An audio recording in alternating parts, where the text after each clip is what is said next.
Jerome Powell took the stage at Harvard yesterday, talking to a group of about 600 econ slash math slash finance students.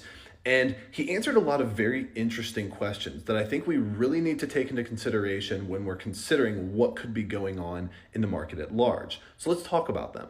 So first, he took a lot of questions related to the oil crisis that we have going on and how that could play out for our economy. And like we've seen him talk about from FOMC meetings related to these kinds of events, he said, hey, we don't really know what's going on. We just have to kind of wait and see what's going to happen down the line. Of course, we will find out here soon because we'll start to get numbers as we move into April about the month of March when all of this started to take place. Now, he did admit that short-term inflation looks really bad, which means that prices of goods are probably going to go up because, of course, oil is required to get goods from point A to point B, so everything you buy from a shelf is going to go up in price. But he did make an interesting comment that he thinks in the mid to longer term, inflation still looks good. He kind of compared it to the tariff situation where, yes, there was a short-term multi-month pump of prices, but then it came back down. And by the end of 2024, we were actually getting pretty close to our 2% target. He even went as far as to suggest that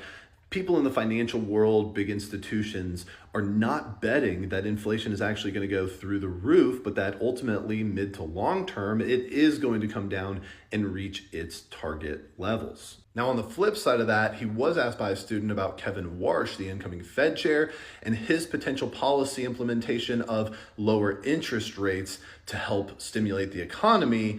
And of course, Powell had nothing to say about this. So it is up for debate whether or not Kevin may throw a wrench into Powell's ultimate plan. He then got asked about unemployment. And of course, they talked a lot about how job creation is down. Of course, unemployment is also still pretty low as of right now. So there's nothing crazy going on that the Fed is planning to do about that.